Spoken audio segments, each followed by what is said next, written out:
Trump administration faces judicial setbacks. Federal courts challenge executive actions. In recent developments, the Trump administration has encountered significant legal challenges as federal courts have issued rulings that impede the enforcement of certain executive orders and pardons. These judicial decisions underscore the ongoing tension between the executive branch's policy initiatives and constitutional safeguards. 1. Diversity, Equity, and Inclusion (DEI) initiatives under scrutiny. A federal court in Maryland has granted a nationwide preliminary injunction against key provisions of President Trump's executive orders aimed at dismantling DEI programs within federal agencies and among government contractors. The court identified constitutional concerns particularly regarding vagueness and potential violations of free speech and due process rights. The challenged provisions include directives to terminate equity-related grants or contracts, mandates requiring contractors to certify the absence of unlawful DEI programs, and instructions for the Attorney General to enforce civil rights laws against private sector DEI initiatives. The administration's request to stay this injunction pending appeal was denied, maintaining the suspension of these provisions as legal proceedings continue. 2.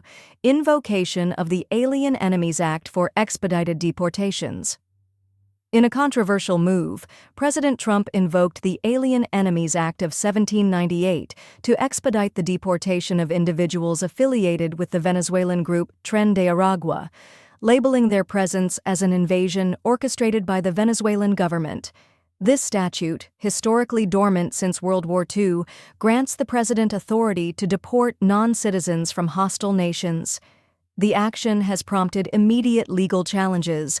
A federal judge in Washington issued a temporary restraining order preventing the deportation of 5 Venezuelans and is considering broader implications. The administration is appealing this decision, citing urgent national security concerns. 3. Executive action targeting major law firms. President Trump issued an executive order targeting the New York-based law firm Paul Weiss, aiming to suspend security clearances for its attorneys and restrict the firm's access to federal buildings and contracts. This action mirrors previous orders against firms like Perkins Coie and Covington and Burling, which have represented Democratic entities and special investigators involved in cases against Trump. A federal judge had previously deemed a similar order against Perkins Coie unconstitutional, citing violations of First Amendment rights and retaliatory motives. The recent order also specifically targets attorney Mark Pomerantz, known for his prior investigations into Trump's activities. 4. Limitations of January 6th. Pardons. A federal judge ruled that President Trump's broad pardons for individuals involved in the January 6th Capitol riot do not extend to unrelated criminal activities.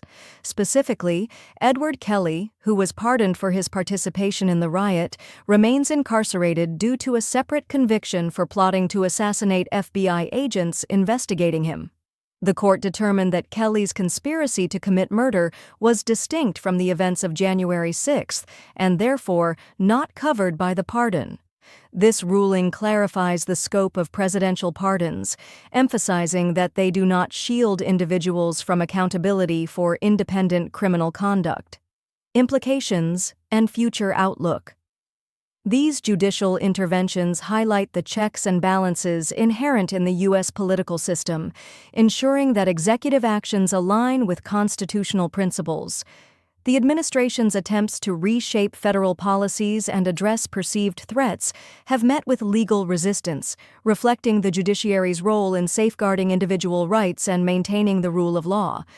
As appeals progress and further rulings are issued, the outcomes will significantly influence the administration's policy direction and the broader interpretation of executive authority.